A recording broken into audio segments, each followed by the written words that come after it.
Hey everybody, what's going on? It's good to be back. This is episode 104. Yeah. So this is kind of a special episode. Some of you'll notice it's a little bit longer of an episode. I got the opportunity today to interview my good friend Ben Humeniuk and a couple of people that he is collaborating with on a special project called Kids with Guns. And we have Caleb Bollenbacher and Stephen Hesselman joining us. And we talk about this project that they've got going on. It's called Kids with Guns, and it's part of an anthology called Every Day. And it's up on Kickstarter. Search for it, and there's a link in the description below. And check out this thing they got going on. The proceeds for it go to charities to help stop gun violence. And there's a lot of really cool people that are putting a lot of really cool stories in here, you guys. This is going to be a very big deal. The guys over at Comicer are helping back this and put this together. And I talked to them about their story that they've got going in, and we also talk about some fun stuff. So it's not all, tug at your heartstrings kind of thing. Give us money, but yeah, check out the interview and give Caleb a follow on Twitter. His Twitter handle is @TwistedDrufus. That's DRUFUS. And you can find Ben Humeniuk, of course, on Twitter and Instagram at Ben Humeniuk. That's HUMENIUK. And you can check out Stephen Hesselman on Instagram at Stephen, that's with a PH, _HESSELMAN. And get those guys to check out, man. They've got some really cool stuff going on. And this is going to be a really cool thing. So here it is. Check it out. Well, I guess the first thing, so this is an anthology you guys are doing, and you guys have all written individual stories. I guess, first of all, Ben, what's the anthology about? All right, so Every Day, it's an anthology that's, my daughter is talking to me. She's so sweet.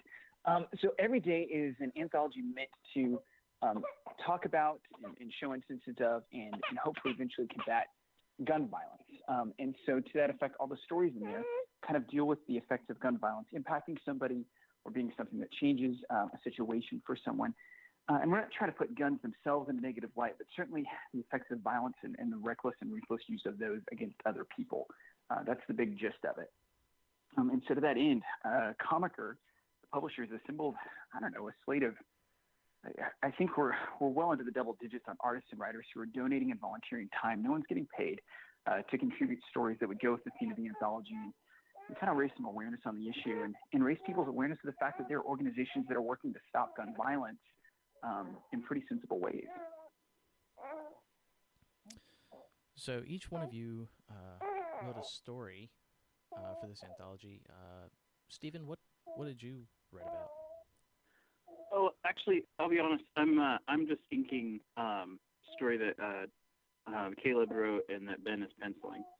Right. So we've all collaborated on one story for the anthology together. Okay. So it's one story that three of you are working on together. Okay, that's exactly, yeah.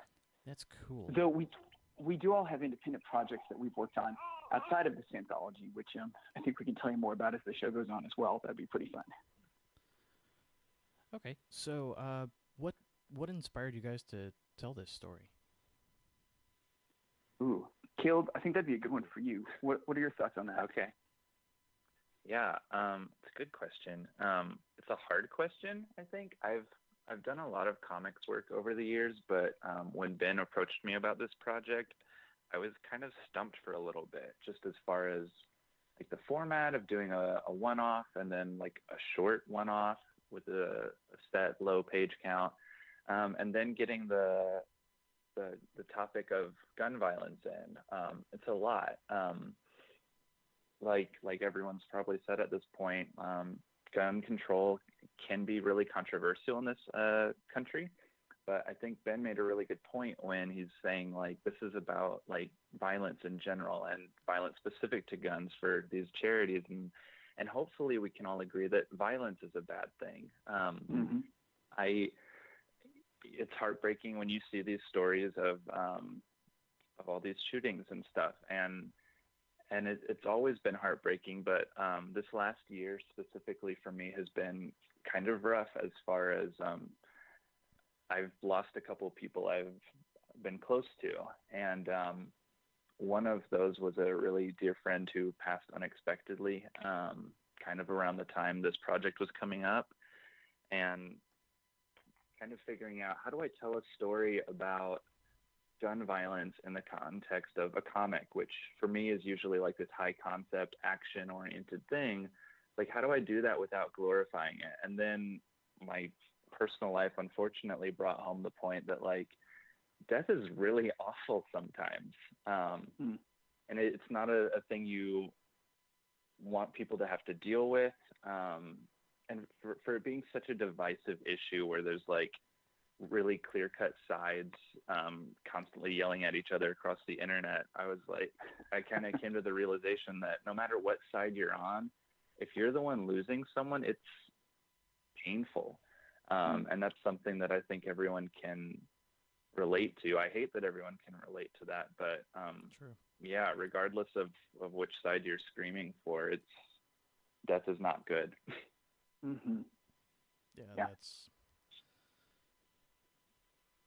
Yeah, I know that. I mean, having kids that go to school is in this day and age, when we were growing up, we were concerned about the guy offering us candy on the street, but yeah. I mean, these days it's a whole new ball game. Sure. Yeah, I can speak to that. For me, Ben, as an educator, it's a regular occurrence for us to have lockdown drills where we'll stop instruction and turn off the lights and lock the doors and cover up the windows and make sure everyone knows how to shelter in place in case of an intruder. And, I've had the thought, if somebody tried to get into my room and cause problems for my kids, what would I do? And unfortunately, I don't have much resistance I could offer in my body. I would pick up a ruler and stand at the door or something, I guess. I don't know. But yeah, it's definitely a situation that I think is reversible, right? There is a solution where people can still have guns to hunt for sport, for self-defense, but where those guns are not used in mass acts of violence. And I think I like the approach of the two charities that Comiker is working with on this project, because they've got some really sensible ways to start doing that. And so it feels like it's a good chance to flex some creative muscles, as Caleb said, to bring some real life material to the process, and then to hopefully see that result in a better outcome. So speaking of the two charities that you guys are working with, what can you guys tell me about those charities? Sure. Well, the first one is the Coalition to Stop Gun Violence. And they're more of a broad-based policy organization. They've got a couple of links to their platform. One thing they do is they try to get policy passed, at least on a state level, that could really lead to stopping gun violence. And, one of the things that even the most diehard defenders of Second Amendment rights would tell you is that mental health is an issue that needs to be addressed in the gun violence conversation. And so one thing that charity does, or that nonprofit, is they're trying to pass legislation that would allow concerned family members to get a court to take guns away from people who are showing signs of emotional disturbance.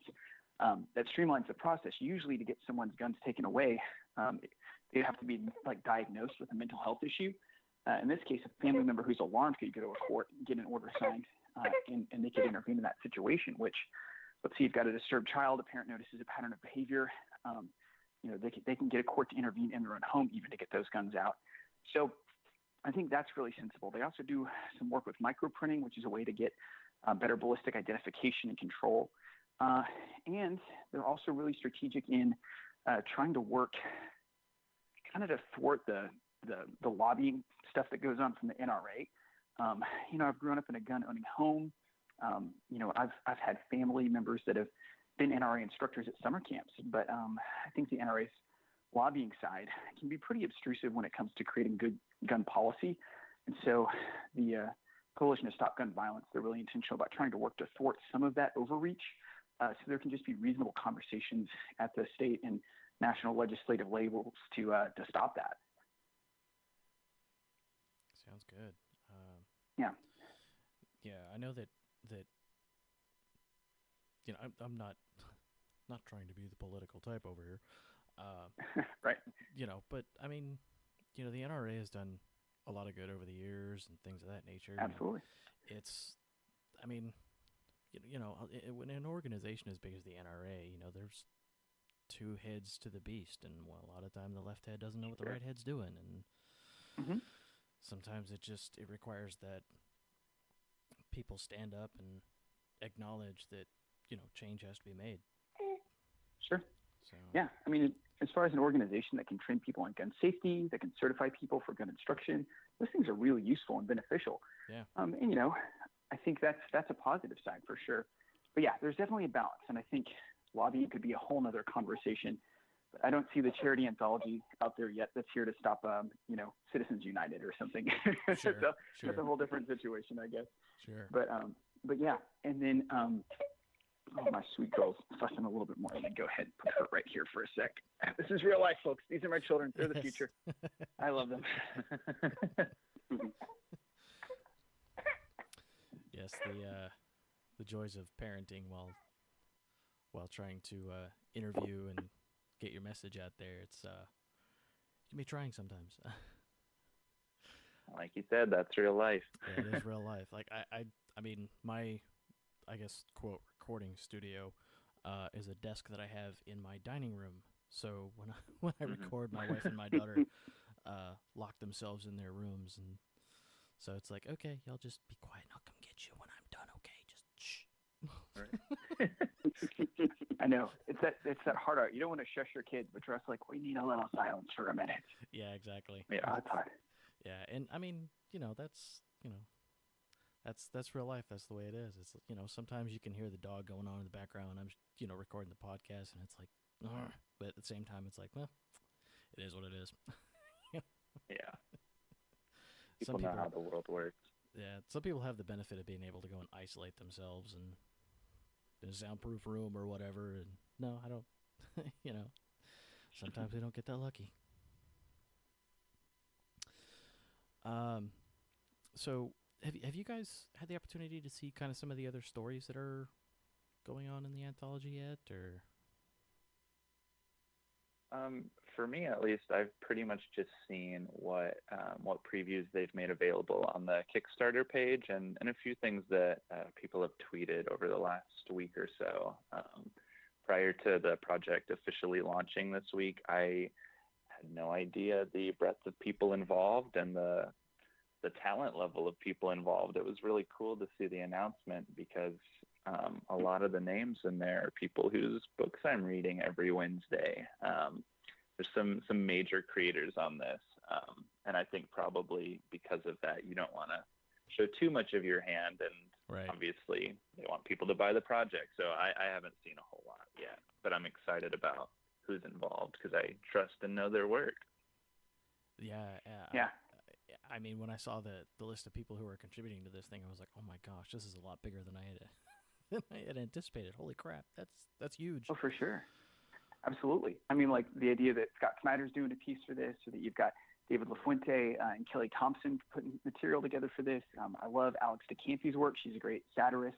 It'll be interesting to see what she does. And just this week, they announced Phil Hester is doing a piece for it. So I think Brendan Wright, our editor, he's assembling the project. And I think the way we've launched it is we've got a base of committed stories, and he's still soliciting people who might want to contribute. So it's a bit organic. I think the process will come together, and we'll have a couple more stories join the lineup by the time all's said and done. But it's neat because there's a mixture of established pro talent and then guys like us who are kind of working and building our resumes and our CVs, but still have stuff to say alongside of these pros. It's kind of fun.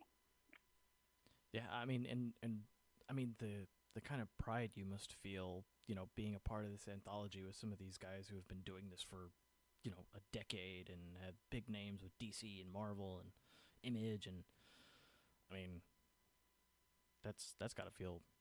I don't even know how that would feel. I think I'm the kind of guy who gets starstruck with with people that like my friends outside of the comic community don't know, but I'll meet these people at cons or signings and be dumbstruck, and I'll go crazy when someone likes one of my tweets so that I read their book. So yeah, to see the list of people who our work's going to appear next to, it's very humbling, but yeah, at the same time, like, it's something to be proud of for sure. Yeah. And I think with the breadth of voices here, it also shows like this is an issue that a lot of people can relate to and get behind. The conversation around comics can get really politicized and even polarizing. And I don't think that's where it needs to be. So to know that we've got a bunch of people coming with different perspectives on this, to all say, hey, this is a thing we can address, I think that's encouraging as well. Sure, definitely. I mean, and Definitely. if, when you've got the ability to put your voice out there and for so many people to hear it, it's that opportunity for change. Yeah, absolutely. I know, one thing I'm curious about, Stephen, you've been a long time fan of stuff, even from the Image days. And so what are your thoughts about being part of this and contributing your stuff? Oh, it's exciting to be a part of. I was definitely also caught off guard by the amount of talent involved too. It's really neat to be a part of. And I've got school age kids too, so the gun violence is definitely a thing on our minds too. They have the drills at our school too, and once in a while there's like a call about a scare, and it's thankfully it's been nothing so far, but I think it's a great topic to be thinking about and talking about, to make people aware of. But yeah, I'm honored to be a part of it. I'm very glad you reached out and asked me to help. Yeah, I feel like I'm doing some of my best inking, honestly. Oh my gosh, yeah, no joke about this. Let's talk about how Stephen inks. I use like the weak lines possible. The texture, the detail, it's beautiful. Thanks, man. Yeah, it's so fun for me as the writer to like see it evolve every step of the way. Like, Ben sends me stuff and I'm like blown away. This looks so cool. And then like I'll see Steven's work on the page and be like, oh, it's even better now. And then like Ben will color it and I'm just like, wow, like I was satisfied at like step one of drafting, and now it's just like this work of art. And so they're just so impressive and fun to work with.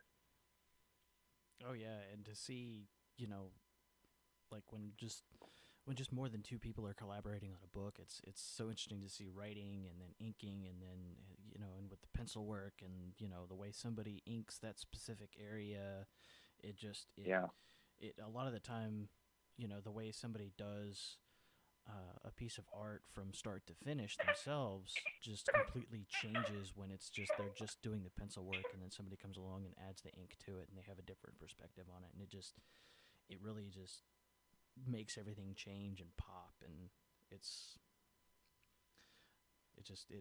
it can really come together and really change the way everything looks on the page. I agree. From the first time I started collecting comics, I would notice a difference when different people inked like a favorite penciler's work, and it's fascinating that the collaboration aspect of comics is one of my favorite things. It's very energizing.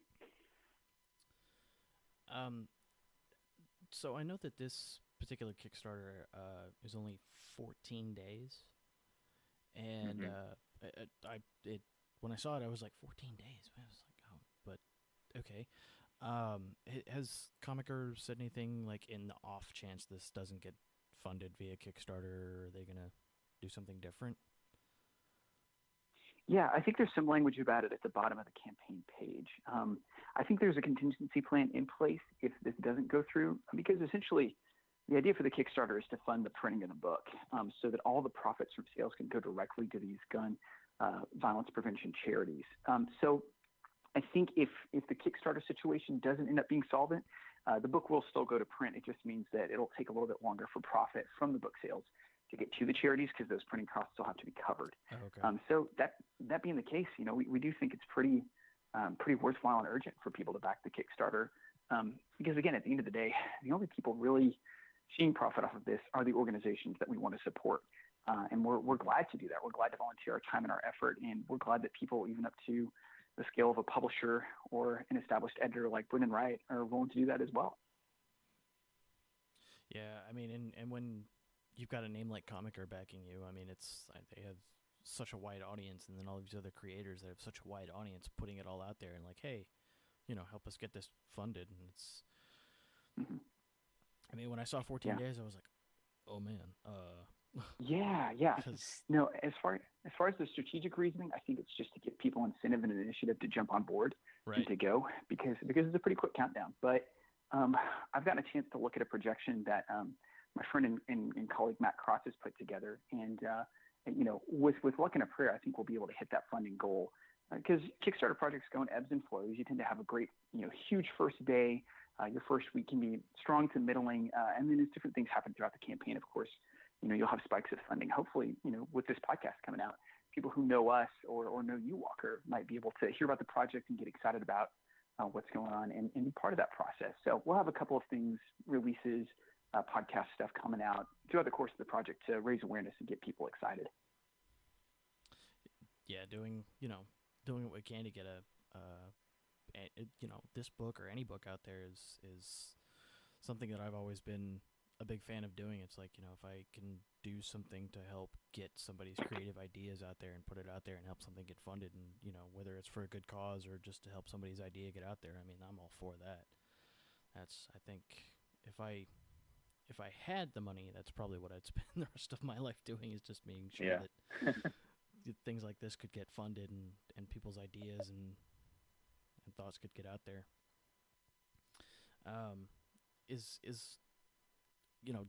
Doing something like this together on a book for the three of you, is this something maybe you guys would consider doing again?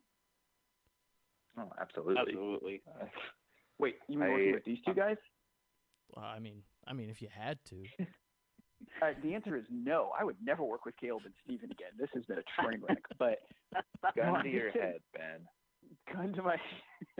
So this has been an absolute part of it. I'll step back for a second and let the guys say their piece about it. But no, this has been a dream. Absolutely.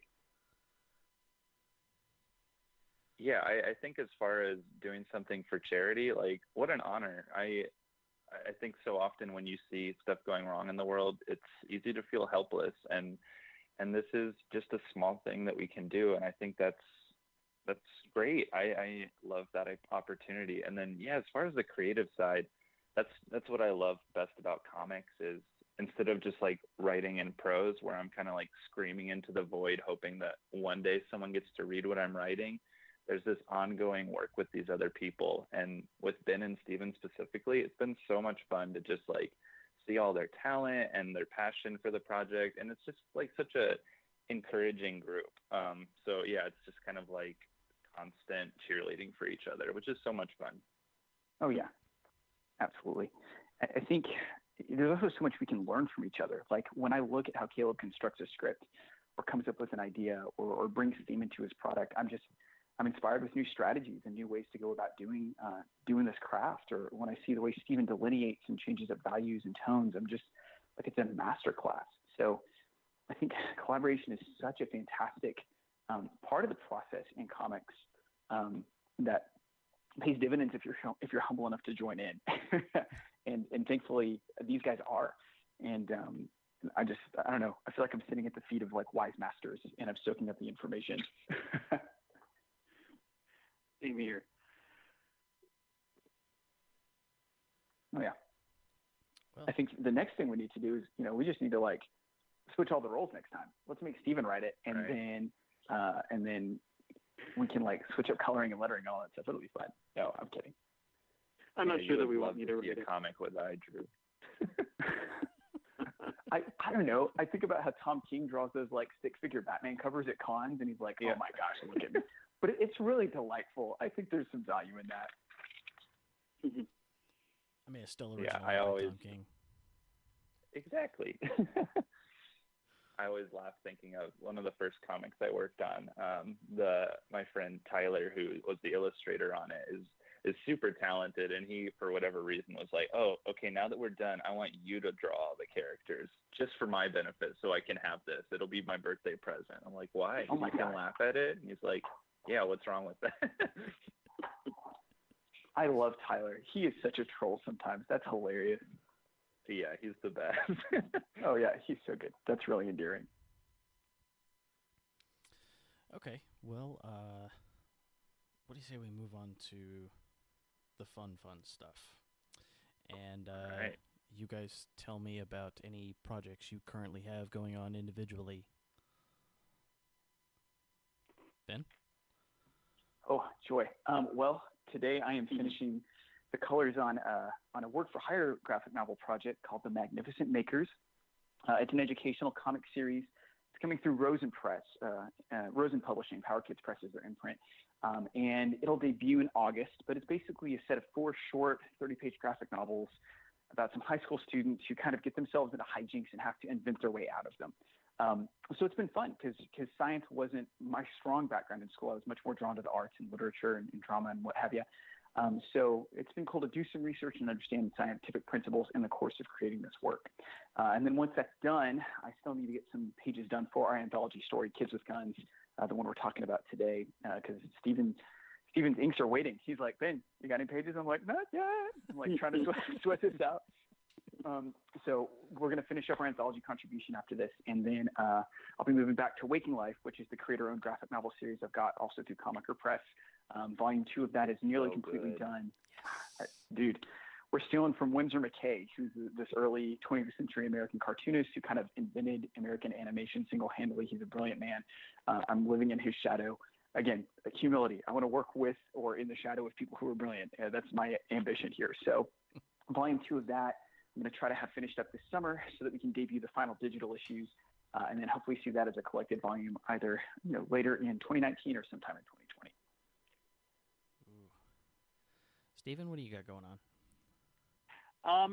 For the last 4 years, I've been chipping away at a graphic novel adaptation of George MacDonald's short story, The Golden Key. And yeah, it's a story my wife and I fell in love over. That's kind of how we met. And a number of years back, she asked if I would give a stab at turning it into a graphic novel. So I've been doing that, and it's coming along. And I'm really actually like, I don't know, this is the first huge project I've ever done. So it's going to be about maybe 115 pages or something. So really big for a guy that hasn't done a whole lot of stuff. And I'm maybe like 30 pages away from finishing the black and white art. So my goal is to finish by the end of this year. I'm very excited about it. Nice. That sounds like a heck of an undertaking. Yeah, it's been a job. I've learned so much through the process. Caleb, what do you got going on? Good question. First of all, I just want to point out that I've gotten to see a lot of the work in progress pages on these projects Ben and Stephen are talking about, and every single one of them looks excellent. And I think they just introduced a tier on the Kickstarter where you can just buy the first volume of Ben's comic if you back at that level, and I've got it on my own bookshelf. It's beautiful, so would recommend that. Thank you. As far as I'm just here to plug. As far as my own stuff, I'm probably today wrapping work on draft number 17, my quote final draft of this novel I've been working on.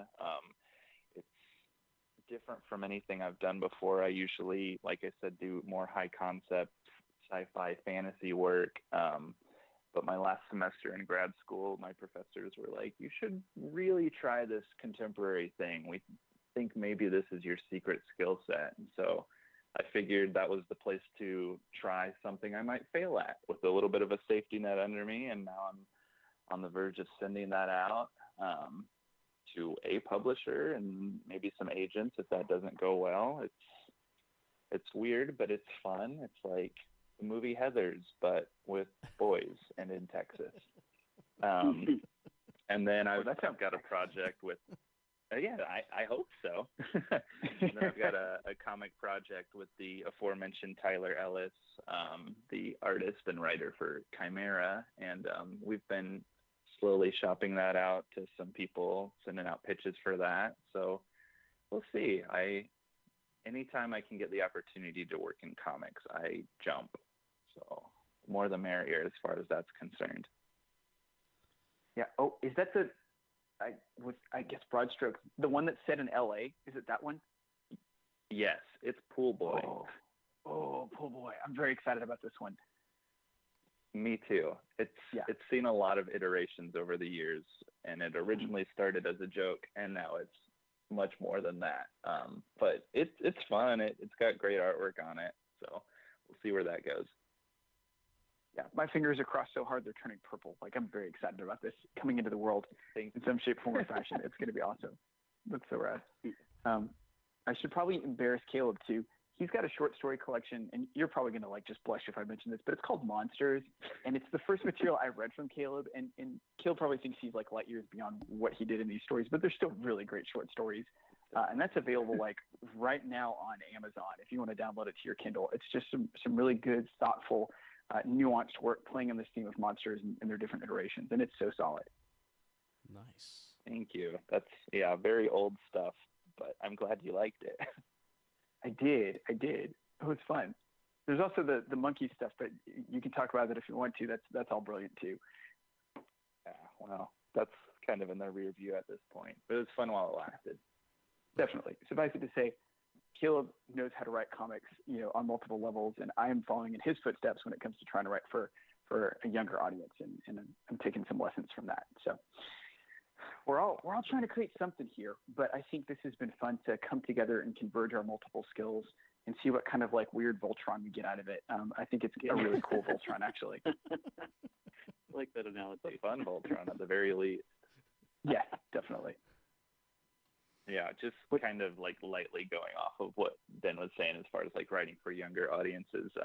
That was a long running gig I had in doing comics for like younger readers, and obviously what we're doing for this project is aimed a little higher, but it's still that thing where like I spent years trying to like get kids to read and like promote literacy, and I think that's so important to get kids excited about reading. And man, the last thing I want is for like kids to have to worry about violence outside of school coming into their school. Like, there's so many better things we can be focused on. So Truth. yeah, I'm hoping to keep things on a little more positive road for society. Absolutely. I'm swaying. It's Sunday and you're preaching. I'm just like swaying over here. It's good. It is Sunday. Telling you. Okay, so tell me about a creator that inspired you to become a creator yourself, Ben. For me, that's a great question. Yeah, just one. This is kind of a dark horse situation here. I don't know if I would say this the same way on a different day, but here's what I'm thinking of right now. I'm staring at a painting by my aunt. Her name is Jill Pankey, and she's been a painting instructor at Texas State University, and after years and years and years of doing portrait work, she's finally broken into the gallery world, and she's got a gallery set up in Santa Fe. But I think because of Jill, as a real living human being who practiced art, my mom and dad never looked at me like I had a third eye growing out of my face when I said I wanted to draw or tell stories, because there was someone in our lives already who did that, and that was feasible and that was real. And I'm just really thankful for her example, for her encouragement, because I think that gave me a lot of license to kind of find my way into art and stories, and to do that in a way that kind of fit those comic book sensibilities I had as a kid. Family's a big part of my story. My grandpa would send me comics from the flea market. My uncle gave me one of my first gigs illustrating anything ever, and tried to, really convince me that if you do what you love, like, you will not starve to death. So I'm grateful for those really tangible, close people in my life. And then I'll name 10 comics creators and just quickly do that. No, I'm kidding. Anyway, someone else can talk. But because I know you can. Oh gosh, I could bore you to death. It'd be insane. Yeah, the near 2-hour conversation Ben and I had last time. Oh my gosh, we ranged. It was pretty epic. Ben knows a lot of comic stuff. I love talking to Ben about He comics. really does. He really does. Stephen, what about you? Okay, so Todd McFarlane, Amazing Spider-Man Days. That was like probably one of my first comics that I ever bought was Amazing Spider-Man 328, his last issue, right? But that was just inspiring stuff. So yeah. Yeah, that was with the Joe Fixit Hulk, right? Like the Gray Hulk. Yes. Yes. Oh, Yeah, it was cool. And I mean, at the time, of course, I had no idea that he had, years before illustrated the Incredible Hulk for a while. So, I've enjoyed that since. But it was. I'm sure that's one of the reasons it was so great. If he had so much history with the Hulk too. But yeah, his detail, his layouts, everything, just so inspiring to me. Yeah, gosh, I was in junior high then. Caleb, what about you? Ooh, picking one is really hard. And just because there's so many great people and so many that I'm like privileged to have interactions and relationships with now. It's really cool being in this world. But if we're picking one, the answer for me is pretty obviously Brian Michael Bendis, who I like read all his stuff. I can't get enough of it. But he's the one who got me into comics in a way that made me think that I could replicate them or felt a compulsion to replicate them. And thinking about it now, it's weird because like when Marvel was kind of coming out of their dark money days, that sounds weird, where they were having financial trouble with the company and recovering into the juggernaut they are now. Right. There was this promo where they're like trying to get new readers by putting comics in like shoe boxes or something. And so I got one of those in an order of like, I don't know, cheap shoes, the Ultimate Spider-Man #1, and I was hooked immediately. And that was like the first comic I subscribed to. It felt like having a friend who was going through the same high school garbage I was. And so, yeah, that character and the way he wrote those characters just, it was so easy for me to relate to. I immediately thought I had to try my hand at it as well. Nice. Man, it's really interesting. Spider-Man. Well, this is kind of a weird thread because, Stephen's talking about Todd McFarlane and Amazing Spider-Man. Caleb's got that Ultimate Spider-Man experience. My first comic was Peter Parker's Spider-Man 90 that I bought at an Eckerd's. But I wonder if part of our common comics origin story is that Spider-Man teenage relatability. I mean, would you say that's true? Yeah. Oh, yeah, I think so. I think the teenage relatability is key with that character, and that's why I went so crazy for the Into the Spider-Verse film. I love that kids have Miles now who like has that same teen relatability, but he doesn't look like me. He looks like someone else. I think that's so clutch because I got to go through that with Peter Parker, and now other people have Miles or Gwen or all these other people who look different but still have that same inspiration. Yeah. That's a great point. Yeah, I love that my son likes to be Miles Morales, which is awesome. Yeah. He's this little, Caucasian kid with blonde hair running around wanting to be the Spider-Verse Spider-Man. And that's a really good place to be. Yeah. I growing up in the early 80s and the 90s and things like that, I was drawn to the X-Men. So it was, and watching, excuse me, the Amazing Spider-Man cartoon on Saturday mornings, it was like that was my experience with Peter Parker as Spider-Man, and so I was like, it was a good experience, but I didn't have that, that relatable experience because during that particular cartoon series, he was in college and he was dealing with adult problems, but it was still a good cartoon show. It was a cartoon show as a kid, Yeah. No, that's one of the things that kept Marvel alive in those dark money days, right? They licensed out the cartoons and the films and got a little cash. Oh yeah. Those X-Men cartoons, man, those were cool. Yeah. They were. Still hold up, those X-Men cartoons. Oh, I remember watching the Days of Future Past episode. Oh. Yeah. Go ahead, Caleb. What were you saying? Oh, I was just saying, for whatever reason, growing up, I wasn't allowed to watch that. And then the other thing that got me into comics was like the old like black and white reprints of the old Uncanny X-Men stuff, and I remember like a light bulb going off, like, where has this been all my life? Yeah. That's awesome. Yeah, no, I've got a volume of Essential X-Men right here on my shelf that's got some stuff by Art Adams, and you see all of his line work in like clear black and white. Ooh, just gorgeous. Yeah. Nice. Yeah. He's another favorite. A lot of the time going back and reading some of that stuff, I sit there and I look at it and I go, I loved this stuff when I was a kid. What is wrong with me now? I look at this stuff and I read it and I'm like, huh? Yeah. Well, that's what you have to admire Chris Claremont's like sheer force of will and inventiveness, right? He's like balancing Uncanny, and then they're like, hey, we want more X-Men books. Let's have someone else write them. And he's like, no, I'll write them. And then New Mutants comes along, and then it's like, hey, let's do X Factor. And he's like, well, I guess I trust Louise Simonson. And you just like have this great interconnected universe that's sort of like Stan Lee Part 2, right? Where you've got this editor, writer person kind of overseeing a creative product. It's awesome stuff. Kind of what Bendis is doing with the Superman books right now in a way, right? Yeah. I mean, Superman, when Bendis started writing Superman, he completely changed the entire Superman mythos in DC. I mean, even the way Bendis has, he brought in that new character, Rogol Zol, and, you know, he's the reason Krypton was destroyed. And, you know, he hasn't been doing as much of that story in the last couple of issues of Superman, but Supergirl is even dealing with that fallout and that revelation, and she's off in the cosmos trying to figure out, you know, what, you know, who set him loose, who gave him the order to destroy Krypton, and so he did the same thing he did for Marvel. He came in and he created this whole new mythos, and it's just like, wow. Yeah, guy's a G.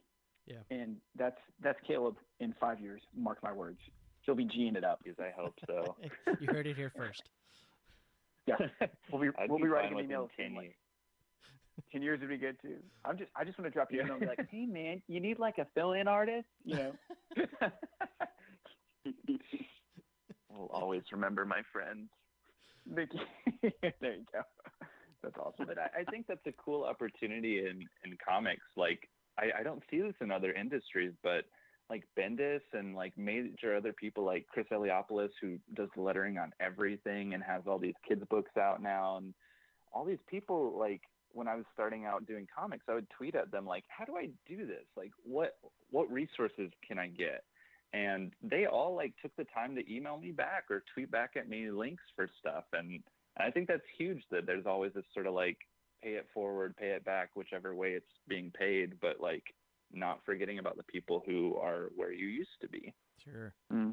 Especially in the age that we live in, where it's so easy to connect with those people, and it's so easy to share that information. And when they were growing up, it was like, well, how do I get into the comic book industry? And somebody look at them and go, you want to get into what? And yeah, and I'm sure at the time a lot of people in the comic book industry were going, don't do it, bad idea, trust me, you know. And comics will break your heart, kid. Yeah. Oh no, as Jack Kirby prophesied. Yep. Yeah, I mean, and even sitting listening to Mark Waid talk about it, you know, the guy's been doing it for decades, and he talks about, you know, he's like, there's highs, there's lows, there's good days, there's bad days, and he's like, some points you're sitting around going, nobody's coming to me for anything, really, nothing. He's, you know, and it's just, I mean, it's you get the good with the bad, so it's, you got to be prepared for that. And I think, you know, a lot of people want to get into the comic book industry and they think it's like, oh man, this is going to be so awesome, I'm going to become this celebrity and money will rain down and, you know, people pay me all this money, and it's like, it's not really like that. Absolutely. It's an interesting, scrappy art form with roots in disposable entertainment that I think continues to prosper because the people that do best at it have the most passion for it, right? Like the robber barons of comics kind of fall to the side pretty quickly because it's not the money that really ends up carrying the day. It's the passion for the stories, and it's fun to work with people who want to do that. It's fun to see other people do that alongside you. It's a community. I think there's a lot of community around comics, and definitely. What a privilege to be part of that. Yeah. And I mean, talking about the community, it's nice to see that all these creators, it doesn't matter whether you work for DC, Marvel, Image, Boom Studios, Dynamite Comics, Dark Horse, whatever. These guys come together and they're like, "Hey, man, what's up?" And it's like you see the rivalry as online thing or in the media, but like these guys are like they're all buds. Yeah. They're one big happy family sitting up there, and it's nice to see a lot of these guys that they come to cons, and a lot of these other like you guys will go and talk to them, and they'll take time out to talk to you, and it's so cool that they're not these guys aren't jaded. Yeah, I don't think you stick around for very long if you get jaded. That's because you very easily could. Yeah, definitely. I mean, but maybe we'll have more to say in 5 to 10 years when we come back and talk more on the podcast. And you'll be like, "Hey, I remember when I had you guys on here with, you're doing Kids with Guns for every day, and now look at you." Steven's like bringing out all these original ink pages he's been doing. Caleb's like, "Man, I got like 2 terabytes full like scripts I've been writing. It's just insane. It'll be beautiful." I'm ready. Yeah. All right. So speaking of the future, and Ben knows this question well. So you've gotten a letter in the mail, and it's from Enter publisher here, and they're giving you carte blanche to work with a team on a comic book series. Who is on that team, and what comic book series are you working on? Man. Maybe we should safe word. I think we probably want to say each other as like a thing that's true. But you're talking about like if we could take an established pro team that's already out there and work with that group. That's kind of what you're getting at, right? Anybody you want. Okay. Anybody you want. You've been given carte blanche. The check is in the mail. It's blank. You hire your team to do it. Yeah. Ben? Wait, I have to go first again? Yes, oh gosh.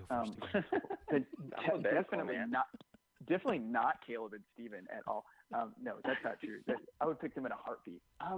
That's a good question. I think it would have to be someone that I could learn a lot from. I think guys that we've mentioned, like a Wade or a Bendis, to illustrate a story that they've written, I think would be hugely instructive and a great opportunity. I think it'd be neat to work with like a journeyman artist, and Stephen could probably relate to me on this. A guy like a Jerry Ordway or a Dan Jurgens who write and draw, and kind of have this approach, or a George Perez, just someone who's done all the jobs, Klaus Janson. I think it'd be amazing to do a project with them in some shape, form, or fashion to like just learn and grow that skill set. I think he would be a real hoot. He's like a solo gun. He would never do it. But working with a guy like Sean Murphy, who does like Punk Rock Jesus or Batman White Knight, I think he just is a fountain of knowledge and like vinegar. Oh gosh, he'd be so great to work with. So I guess I haven't been specific to a character, but there are definitely some like mentor people who I'd love to learn from by collaborating with. All right, Stephen? So if I could work on a series with somebody, I would like I'd probably like Walter Simonson to I would like to ink over his stuff, and I mean he can write it too. He can do basically everything. I just want to stab at working with him on inking and learning what I can that way. That would be cool. Yeah. All right, Caleb? Ugh, that's such a big question. It would probably be an X-Men book. If I could write like just any one character, it'd be Nightcrawler. He's always been my fave. There's just so many stories that can be told with those characters. But yeah, as far as the creators, I'd also have to give strong consideration to Sean Murphy. Like White Knight was one of my favorite comics of all last year, and I always love his stuff. But yeah, I think someone like him, Raphael Albuquerque, who just have this like more like less of a clean line approach. Just I think it's cool the way they have this like atmospheric look to their world, and then what's his name? Wes Craig, who does Deadly Class. I think the entire if I could work with the art team on that book, the colorists, the inkers, him. Russ Wooten, who does the letters for it. I saw him post something on Twitter the other day, like, I don't have any fans, I'm a letterer. And I was like, no, you do, because I know if your name's on a book, it's going to have great words. Right. But yeah, I think books like that where there's so much going on and it's so kinetic. It's different from the more linear way I approach scripts usually. And I would love to kind of adapt my style to this new thing that they're doing. And also, I just love their aesthetic. So yeah, that would be near the top of my list. Any of those guys. That's cool. I hear if you challenge Rick Remender to a sword fight and you cut off his head, you absorb his abilities and his contracts. Yeah. So maybe if you see him at a con, you could do it. Well, good luck with that. I think I'd probably lose, but I hear Rick is pretty good with a sword. Yeah, he seems like he would be. I think Deadly Class, you said, is just based on his life in sword school. That wouldn't surprise me a bit. I'm sure Rick has some stories growing up. Right? I would not sword fight him, let's be honest. That's fair. Rick, if you ever hear this, please don't come find me at a table at a convention and try to stab me for saying this. I apologize. Please come find me, but don't stab me. There you go. That would be better. Don't sneak up behind me. Yeah, Rick's one of my favorite writers right now. I love all of his books he's doing. Yeah. And talk about a guy who's like had a trajectory himself. Like he's done animation. He's done really kind of creative, quirky things. He had a big Marvel run, and now he's just kind of blowing it up with creative run. It's a cool path. Yeah. Writing his own destiny. Pretty much. I mean, and he's, I guess when you go to Rick Remender for something, you're just like, would you, please, please take a look at this? Yes. Don't hurt me. Okay. All right. So, excuse me. Gosh. Okay. So, one last opportunity to promote any projects you're currently working on. Ben? No? Oh. Sorry, no, it's me. I put it on mute because my daughter called me just as you were finishing this, and she said, "Daddy, I drew your favorite character." And she shows me on her magnet board, she drew Spider-Man. And guys, my heart just melted in my body because we've been talking about Spider-Man and the inspiration. Here's my daughter drawing this, 5 years old. She's a genius. So please check my Insta for my project promotion to look at my daughter's spider drawing. See, there you go. To promote anything in May, I've got a chance to show up at a couple places to share my work with people. If you're in the Houston area, I'll be at Space Cadets, which is a great comic shop for Free Comic Book Day, doing some sketches and drawings for charity out there.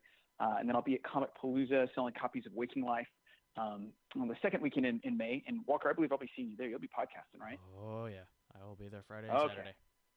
Oh, it's going to be an adventure. So I'll be there doing copies of Waking Life, doing commissions. And then in August, the Magnificent Makers books 1 through 4 drop from Rosen Publishing through their Power Kids Press and Print. And hopefully you guys can look out for that as well. Steven? I guess nothing really to promote. But I guess I do have an Instagram. So find me at Stephen_Hesselman. I post pretty regularly, but yeah, maybe next year this graphic novel will be. That's my hope. Be ready by then. Caleb? As far as the social media, I'm pretty active on Twitter. I'm at Twisted Rufus, spelled exactly as it sounds. No real explanation. I don't have the eye for Instagram or the patience for Facebook, really. So I exist there, but I'm not really active. I've got a Patreon where it's a little harder as a writer. I can't really show you all this work in progress stuff, but that's one area where I try to keep people involved in what's going on as far as my current projects and sending out short stories to those people every month. So I try to be as prolific as possible with the creation because you never know when you're going to need to share some content. Truth. Yeah, absolutely. Truth. Yeah, no, all of your social media stuff will go up with the summarization of the episode so that everybody go and find y'all. Y'all give these guys a follow. Check out Kickstarter for the book every day, and donate what you can. Share it. Get the word out, and let's get this thing funded and help, donate money to these charities to help stop this gun violence and keep everyone, safe and happy. And thank you guys so much for doing this, and allowing me to come here and ask you these super difficult questions and be political for a few minutes. Hey, I think it's been a common refrain on this session, right? It's real life. Real life's going on. We have families. We have passions. We want everybody to be free to pursue passion, pursue family, make the most out of that. And so that's why we're really going after this. Yep. Awesome. Well, thank you guys so much. And I will Thank you. allow you guys to get back to your families now.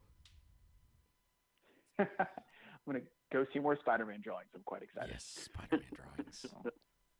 I will refresh your Instagram feed so I can see them. It's going up soon. You guys check it out. Yeah. No, thank you all so much, guys. It's been a treat talking.